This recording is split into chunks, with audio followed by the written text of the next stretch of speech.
¿Por qué nos gusta el cine?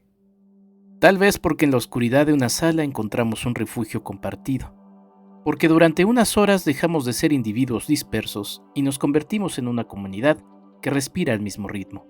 Tal vez porque ahí, en la pantalla, descubrimos reflejos de nosotros mismos o ventanas hacia mundos que nunca imaginamos.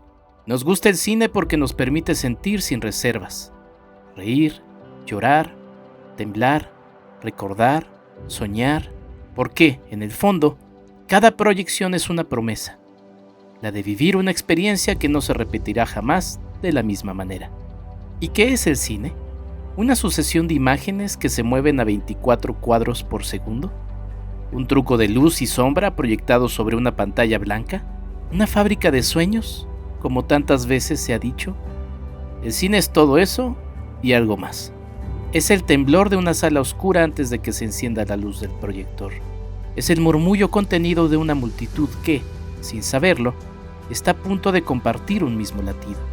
Es la memoria de un instante que no existía, pero que desde entonces nos acompaña.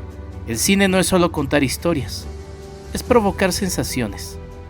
Es estremecer, sorprender, emocionar, inquietar. Es jugar con la imaginación y expandir los límites de lo posible, porque el cine es, también, todo lo que podamos imaginar que es. Así nos lo enseñaron aquellos primeros cineastas que, al abrir la puerta de esta nueva era, no solo inventaron una técnica, inventaron un lenguaje para soñar despiertos. En este episodio número 100 de Pantalla y Memoria, volvemos al principio, a ese momento en que el asombro era nuevo y la realidad entera cabía en unos segundos de película, a cuando el cine apenas llegaba al mundo. El cine se convierte en el testigo silencioso de nuestro paso por el mundo, y la historia en la llave para comprender nuestro presente y moldear nuestro futuro. Pantalla y Memoria.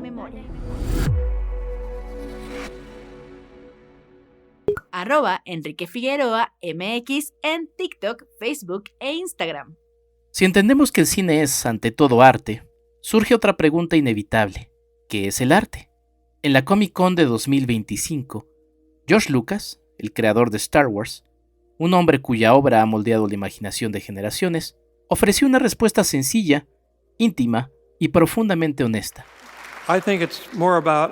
Creo que el arte tiene que ver con una conexión emocional con la obra. No con cuánto costó ni con qué celebridad estuvo involucrada. Es algo personal. No creo que nadie pueda decirte qué es arte y qué no. No funciona así. Si tú tienes una conexión emocional con algo, entonces es arte. Si no la tienes, simplemente pasas a la siguiente pintura.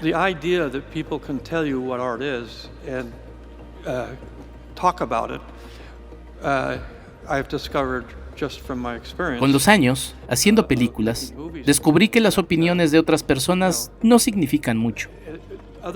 Lo único que realmente importa es lo que tú haces y lo que tú sientes al respecto. Y si después ves que otras personas reaccionan a tu obra de una manera profunda, entonces puedes decir: hice mi trabajo, eso fue bueno.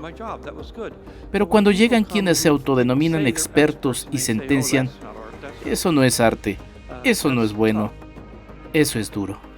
Lucas nos recuerda que el arte no es una etiqueta externa, sino una experiencia íntima, personal y compartida. Y el cine, en ese sentido, es un acto de encuentro entre quien crea y quien mira, entre quien imagina y quien siente. El cine no es una sola cosa. El cine es Danse de Aligné de Joshua Curry, una pieza breve, hipnótica y experimental que renuncia a la narración tradicional para sumergirnos en un estado sensorial y casi onírico. Y el cine también es Go West de Buster Keaton, una joya del cine silente donde la composición, el ritmo y el ingenio visual están al servicio de una historia profundamente humana, cargada de humor, melancolía y ternura. Entre esos dos extremos se despliega un territorio inmenso, el del cine como arte múltiple, capaz de ser experimento y relato, gesto y palabra, sensación y pensamiento. Ahí, en esa diversidad, es donde el cine respira. Para entender cuándo nace el cine, hay que mirar hacia atrás, hacia el siglo XIX. Un siglo de humo y acero, de fábricas y locomotoras, de ideas que se transformaron en máquinas y de máquinas que transformaron la vida cotidiana. Fue el siglo de la revolución industrial, un tiempo en que la humanidad aceleró su paso. Surgieron inventos que todavía hoy nos acompañan. El teléfono, que acortó las distancias de la voz, la máquina de escribir, que multiplicó la palabra, la lámpara eléctrica, que conquistó la noche, la bicicleta, que nos dio velocidad propia, el automóvil, que expandió horizontes, el fonógrafo, que atrapó el sonido. Y entre ellos, casi como si fuera una consecuencia inevitable, apareció uno nuevo, un invento que no solo registraba la realidad, sino que la proyectaba ante nuestros ojos. Un invento que unió ciencia, técnica y poesía. Un invento que pronto llamaríamos cine. Cada año celebramos su cumpleaños el 28 de diciembre, recordando aquella noche de 1895 en París, en la que los hermanos Lumière presentaron públicamente el cinematógrafo. Pero como ocurre con todo gran invento, hubo antecedentes. Uno de ellos fue Louis Le Prince, ingeniero francés que en 1888 filmó lo que hoy conocemos como la primera grabación en movimiento que se conserva, Roundhead Garden Scene. La escena dura menos de 2 segundos. Muestra a 4 personas caminando en un jardín en Leeds, Inglaterra. No hay historia, ni artificio técnico, ni montaje. Pero en esa sencillez hay algo profundamente conmovedor. Le Prince logró detener un instante y devolverlo a la vida cada vez que la imagen se proyecta. Y sí, 1888 es 7 años antes de aquella noche parisina. Roundhead Garden Scene es, en muchos sentidos, el primer susurro del cine. Pero, ¿y si les dijera que hubo algo muy similar al cine, a color, animado y con sonido, también antes de los Lumière? En 1877, el también francés Charles-Émile Renaud perfeccionó el zootropo y creó el praxinoscopio, un dispositivo que usaba espejos para proyectar dibujos animados en movimiento con mayor estabilidad. Más tarde desarrolló su teatro óptico, donde proyectaba largas secuencias animadas coloreadas a mano, acompañadas de música en vivo. En 1892, 3 años antes de la célebre función Lumière, presentó en el Museo Grévin de París una serie de proyecciones que maravillaron al público. Entre ellas estaba Pauvre Pierrot, una delicada historia animada, en color, con personajes pintados sobre placas transparentes y sincronizada manualmente con música. Era, en esencia, una forma temprana de cine animado presentada en un teatro oscuro ante espectadores fascinados. Y si seguimos viajando hacia atrás, encontraremos que el cine no surgió en el vacío. Es el último eslabón, hasta ahora, de una cadena milenaria, la del arte narrativo. Siglo XVII. La linterna mágica, precursora del proyector, usaba placas pintadas y luz para narrar historias itinerantes en ferias y teatros. Siglo XIV. El juicio final de Giotto di Bondone, que revolucionó la pintura al introducir continuidad narrativa en imágenes religiosas. Antiguo Egipto. Las pinturas de la tumba de Ramsés VI, verdaderos relatos visuales sobre el viaje al más allá. Y más atrás aún, las cuevas de Altamira, hace más de 14.000 años, donde manos anónimas pintaron bisontes y ciervos sobre relieves rocosos. De la linterna mágica a Giotto, de Egipto a Altamira, encontramos un mismo impulso: contar historias con imágenes. El cine no inventó esa pulsión, la heredó. Frente al fuego ancestral de la prehistoria, surgieron los gestos que nos definieron. Ahí están los orígenes de nuestra humanidad, de nuestros idiomas, de nuestras sociedades, de nuestros mitos, y también del arte, de la música, la danza, la pintura, la escultura y el arte narrativo. El cineasta y doctor en prehistoria, Marc Casema, encontró 2 hallazgos fascinantes. En la Grotte de la Vache, en Ariège, Francia, estudió un friso con 3 leonas grabadas en secuencia sobre hueso. Mientras la mayoría pensaba que eran 3 animales distintos, Casema intuyó otra cosa: una misma figura representada en 3 posiciones sucesivas, un auténtico storyboard paleolítico. En cuevas como Trois Frères, en Francia, y Altamira, en España, identificó más de un centenar de figuras con patas y cabezas superpuestas. Sí, cuando se movía una antorcha frente a ellas, la luz danzante animaba las figuras. caballos que corren, bisontes que giran, ciervos que avanzan. Un efecto óptico que anticipa, miles de años antes, el principio de la proyección cinematográfica. Y aún más, en 2008, Florent River, artista especializado en prehistoria, llamó la atención sobre un curioso disco de hueso hallado en Logéribas. Tallado en ambas caras con un herbívoro en distintas posiciones, funcionaba como un taumatropo paleolítico. Al girar, el animal parecía galopar, un principio óptico idéntico al del taumátropo oficial inventado en 1825. Miles de años antes del cinematógrafo, la humanidad ya experimentaba con secuencia, luz y mirada. El impulso narrativo, visual y cinético, estaba ahí, desde el origen. Siglo XIX. La ciencia y la técnica están listas para un nuevo salto. En 1827, el francés Joseph Nicephore Niepce logra fijar la primera fotografía de la historia. La imagen, una vista desde la ventana de su casa, necesitó 8 horas de exposición, pero había ocurrido lo impensable. La luz había quedado atrapada en una superficie. En las décadas siguientes, la técnica fotográfica avanza a pasos agigantados. Hacia 1870, la captura se vuelve casi instantánea, y con ello surge la posibilidad de registrar no solo instantes, sino movimientos.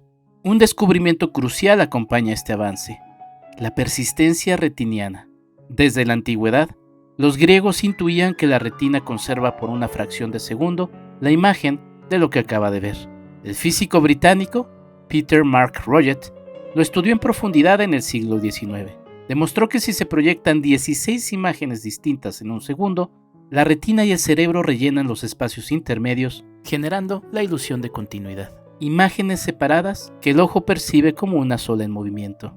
Sobre esta fase, fotografía instantánea y persistencia visual, varios pioneros abrieron camino hacia lo que hoy llamamos cine. Edward Muybridge, fotógrafo británico, desarrolló un sistema de múltiples cámaras alineadas que, en apenas segundos, tomaban 24 fotografías sucesivas de un mismo movimiento. Su secuencia de caballos al galope, de 1878, es ya protocine en estado puro. Etienne Jules Marie, en Francia, resolvió el reto con una sola cámara y una rueda fotográfica, capturando el movimiento continuo en un solo dispositivo. George Eastman, fundador de Kodak, inventó el rollo fotográfico flexible, que permitió registrar largas secuencias de imágenes en un formato económico y transportable. Y junto a ellos, nombres fundamentales como Thomas Alva Edison y Louis Le Prince, cuyas aportaciones técnicas hicieron posible que, en las décadas finales del XIX, el sueño de las imágenes en movimiento proyectadas estuviera a punto de volverse realidad. La cámara estaba lista, la luz también. Solo faltaba un elemento decisivo, un aparato que registrara y proyectara imágenes ante una audiencia reunida. París, invierno de 1895. Boulevard des Capucines. La ciudad vibra con el pulso de un siglo de telégrafos, ferrocarriles y fotografía. En medio de esa efervescencia, dos hermanos, Auguste y Louis Lumière, hijos de un industrial de la imagen en Lyon, están a punto de cambiar para siempre nuestra manera de mirar. 13 de febrero de 1895, patentan oficialmente su invento, el cinematógrafo. El nombre proviene del griego kinema, movimiento, y graphein, escribir, literalmente, escritura del movimiento. 22 de marzo, Louis Lumière presenta el aparato en la Sociedad para la Promoción de la Industria Nacional en París. Proyecta imágenes y explica su funcionamiento. Una máquina ligera, portátil, que filma y proyecta con el mismo mecanismo. Elegante, simple, revolucionaria. 28 de diciembre, sótano del Grand Café de París, Boulevard des Capucines. Una antigua sala de billar se convierte en el primer cine de la historia. Los Lumière organizan la primera proyección pública pagada. Hasta entonces, las imágenes en movimiento eran experiencias individuales. Había que mirar dentro de una cajita, como con el kinetoscopio de Edison. Los Lumière cambian la intimidad por la colectividad. Proyectan sobre una pantalla ante un público reunido en la oscuridad. No es solo un avance técnico, es el nacimiento de una experiencia social. Entre las 10 vistas proyectadas esa noche estaban la sortie de Lucien Lumière a Lyon, la salida de los obreros de su fábrica, la voltige, una demostración ecuestre, la pêche aux poissons rouges, una escena doméstica, y por supuesto, l'arrivée d'un train en gare de la Ciotat. La llegada de un tren a la estación de la Ciotat. Un tren entra en la estación. La locomotora avanza hacia el encuadre. Crece en la imagen. El público, que nunca había visto algo semejante, se sobresalta. Retrocede. Algunos gritan. Existen testimonios periodísticos que confirman aquella reacción. Fue la primera conmoción colectiva de la historia del cine. El momento exacto en que una imagen proyectada provocó una emoción compartida. La tumba de los hermanos Lumière, en el cementerio de Guillotin, Lyon, es hoy un recordatorio silencioso de aquel punto de partida. Los Lumière continuaron algunos años más. En 1898 despidieron a la mayoría de sus operadores. En 1900 realizaron una proyección monumental en una pantalla de 16 por 21 metros. Luego tomaron caminos distintos. Auguste volvió a la biología. Louis exploró el cine estereoscópico y estuvo a punto de dirigir el primer Festival de Cannes en 1939, frustrado por el inicio de la Segunda Guerra Mundial. Su invención marcó un antes y un después, pero conviene recordarlo con claridad. Una cosa es el cinematógrafo, la máquina, y otra es el cine, el lenguaje artístico. Mientras ellos perfeccionaban la técnica, otros, y los propios Lumière, comenzaban a inventar el lenguaje cinematográfico, aprendiendo a contar con encuadres, ritmos, gestos y silencios. El éxito del cinematógrafo fue tan inmediato como fulminante. Su expansión por el mundo resultó tan vertiginosa que aún hoy asombra imaginarla. Febrero de 1896, apenas 2 meses después de la función del Gran Café, el cinematógrafo llega a Londres y Bruselas. Poco después, a Berlín y Nueva York. Mientras tanto, en Francia, se abren salas de proyección a un ritmo acelerado. En México, por cierto, llegaría en agosto de 1896.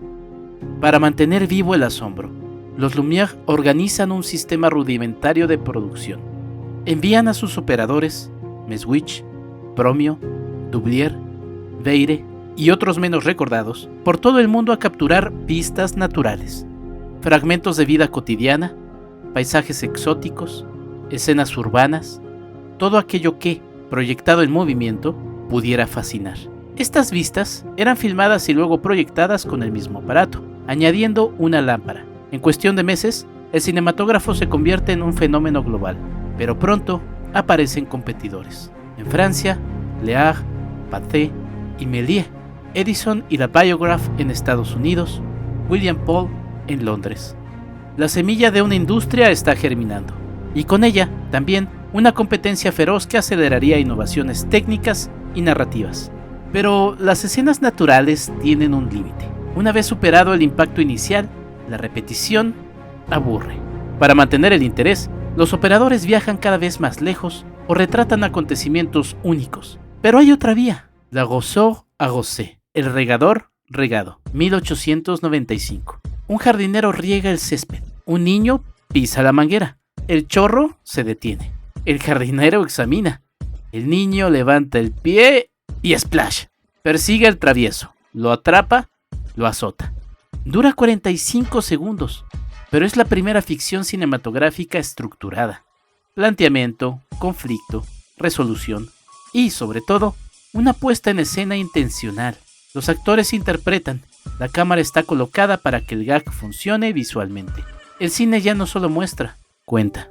En esos primeros años, la técnica impone fuertes limitaciones.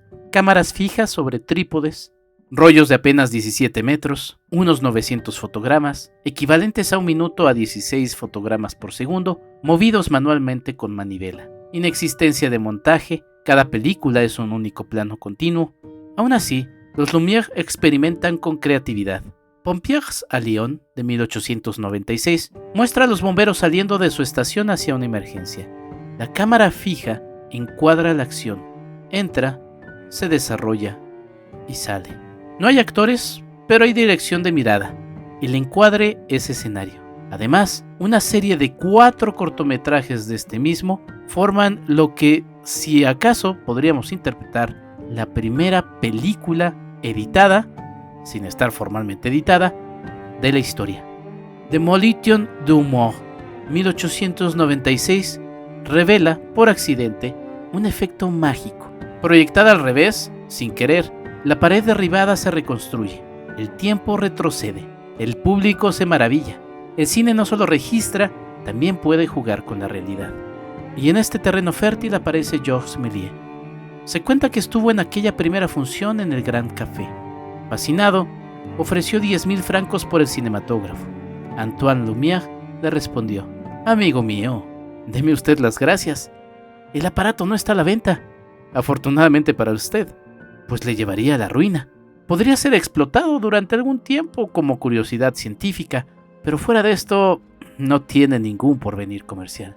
La historia demostraría cuán equivocado estaba. Y Méliès no se rindió. Construyó su propio aparato y en pocos años llevaría al cine hacia territorios insospechados. La fantasía, el truco, la narrativa fantástica. Montreuil, París, finales del siglo XIX. En un pequeño teatro llamado Robert Houdin, un hombre de bigote impecable y mirada vivaz ensaya sus ilusiones con precisión milimétrica. No es un cineasta, todavía.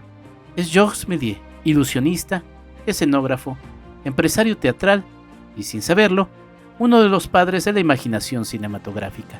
Cuando Méliès recibió la noticia de que en Inglaterra el óptico Robert William Poole había lanzado al mercado un aparato similar al cinematógrafo de los Lumière, bajo el nombre de bioscopio, no lo dudó ni un instante, se apresuró a adquirirlo. Y en muy poco tiempo comenzó a realizar proyecciones públicas en el teatro que dirigía, utilizando cintas inglesas filmadas por Poole y también algunas producciones de la firma Edison. Pocas semanas después, obtuvo película virgen de la casa Eastman y con ella inició su propia producción de escenas naturales, siguiendo el modelo de los Lumière. Hasta ese momento, Méliès estaba simplemente imitando, pero el destino le tenía reservada una revelación. La fecha exacta es incierta, para algunos fue 1896, para otros 1898. Méliès rodaba en la Plaza de la Ópera de París cuando, de pronto, su cámara se trabó. Un parón inesperado. La filmación se interrumpió.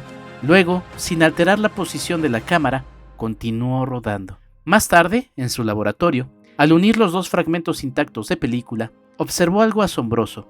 Las figuras en movimiento habían desaparecido o cambiado de forma, mientras que el fondo permanecía idéntico.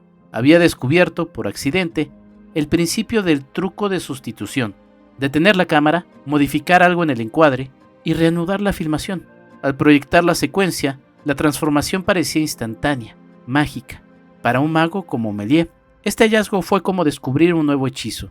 La pantalla se convertía en un escenario de ilusiones. En octubre de ese mismo año, Méliès presenta al público la primera película en la que aplica conscientemente este recurso. Su título, Escamotage d'une dame au théâtre Robert Houdin.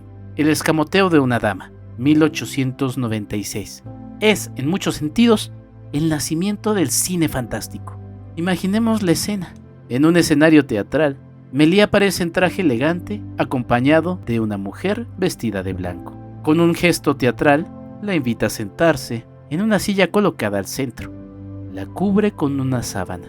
Levanta los brazos y de pronto, al retirar la tela, la mujer ha desaparecido. Instantes después, hace aparecer un esqueleto en su lugar para finalmente reconjurarla y devolverle a la vida.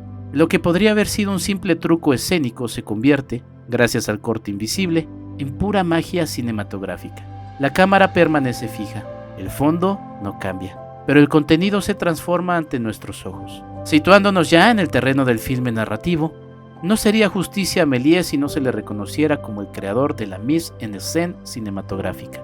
Su puesta en escena, aunque rudimentaria y fuertemente influida por la teatralidad, cámara fija, decorados pintados, frontalidad escénica, fue ingeniosa y decisiva. Méliès comprendió que la cámara no era solo un testigo pasivo, era un escenario controlado. Diseñó el espacio fílmico con intención dramática, organizó la acción en el encuadre y dio a la pantalla estructura visual. Y llegó en el momento justo. Hacia 1897, el público comenzaba a mostrar signos de hartazgo ante las escenas naturales repetitivas. La fascinación inicial amenazaba con agotarse. El cine, recién nacido, podía verse marchitado como una moda pasajera. Pero entonces, la imaginación de un mago lo salvó. Méliès demostró que el cinematógrafo no era solo una ventana al mundo, era un portal hacia lo imposible. Gracias a él, la pantalla dejó de ser un espejo de la realidad y se convirtió en un lienzo para los sueños. Había nacido, en sentido pleno, el cine narrativo y fantástico. Tras Méliès vendrían muchos años de invención, de ensayo, de descubrimiento. Porque si los hermanos Lumière dieron la herramienta y Méliès abrió la puerta de la imaginación, otros pioneros construirían las bases del lenguaje cinematográfico que, más de un siglo después, seguimos explorando. A finales del siglo XIX y comienzos del XX, directores, operadores y técnicos de distintos países comenzaron a experimentar con el montaje, el encuadre, el ritmo y la estructura narrativa. Inventaron, sin manual ni referentes, la gramática visual con la que aún hoy pensamos en imágenes. Edwin S. Porter, en Estados Unidos, comprendió que dos planos consecutivos podían crear una relación de sentido. En The Great Train Robbery de 1903, introdujo el montaje paralelo y la acción simultánea en distintos espacios, abriendo el camino para el cine narrativo clásico. En Francia, Ferdinand Seca y Alice Guy Blaché, una de las grandes pioneras invisibilizadas durante décadas, comenzaron a desarrollar estructuras dramáticas más complejas, explorando la comedia, el melodrama y la ficción histórica. En Dinamarca, Urban Gad y Asta Nielsen aportaron una nueva profundidad emocional al uso del primer plano y la actuación cinematográfica, alejándola de los gestos teatrales exagerados. A inicios del siglo XX, Lev Kuleshov, Dziga Vertov y más tarde Sergei Eisenstein transformaron el montaje en una herramienta ideológica y poética. La llamada escuela soviética demostraría que el orden de los planos podía moldear ideas, emociones y significados con una precisión sin precedentes. Y claro, no podemos olvidar a David Wark Griffith, quien en Estados Unidos sistematizó muchos de estos recursos, montaje alterno, continuidad espacial, raccord, en obras como The Birth of a Nation de 1915 o Intolerance de 1916, consolidando el lenguaje narrativo clásico. Cada corte, cada movimiento de cámara, cada decisión sobre dónde colocar el lente era una invención. No había fórmulas establecidas. Se estaba escribiendo en tiempo real la gramática del cine. Lo más hermoso es que ese lenguaje no se detuvo. Tras aquellos primeros años vinieron las vanguardias, el expresionismo alemán, el montaje soviético, el neorrealismo italiano, la nouvelle vague francesa, el nuevo cine latinoamericano, las cinematografías asiáticas, africanas, indígenas, digitales. Cada generación reinventó la forma de mirar. Cada mirada amplió los límites de este arte. El cine no es una lengua muerta, es un idioma vivo, cambiante, en constante diálogo con su tiempo. Y todo, absolutamente todo, comenzó con unas imágenes vacilantes, proyectadas en la penumbra de un sótano parisino, con la risa de un jardinero empapado, con el asombro ante un tren que parecía salirse de la pantalla, con un mago que descubrió que la cámara también podía hacer desaparecer a una dama. Han pasado casi 130 años desde aquel invierno de 1895, y sin embargo, el cine nos sigue emocionando como entonces. Nos sigue reuniendo en la oscuridad, nos sigue provocando risas, lágrimas, estremecimientos, silencios compartidos, porque más allá de las tecnologías, las modas o los formatos, en el fondo, seguimos persiguiendo el mismo fuego que danzaba en las cuevas de Altamira. Ese fuego es el cine. Y así, con esta travesía hacia los orígenes, llegamos al final de este episodio especial, el episodio número 100 de Pantalla y Memoria. Gracias por acompañarme, por escuchar, por compartir este viaje a lo largo de estos primeros 100 episodios. Hemos recorrido historias, ideas, películas, emociones, y apenas estamos comenzando. La historia del cine seguirá su curso, y quizá, cuando lleguemos al episodio 200, volvamos a retomar este hilo para seguir explorando cómo se fue tejiendo este lenguaje que hoy nos pertenece a todos. Yo soy Enrique Figueroa Anaya, historiador y analista de cine. Nos escuchamos en un próximo episodio. Hasta la próxima. Pantalla y Memoria. El arte de recordar a través del cine. Un podcast de Enrique Figueroa MX.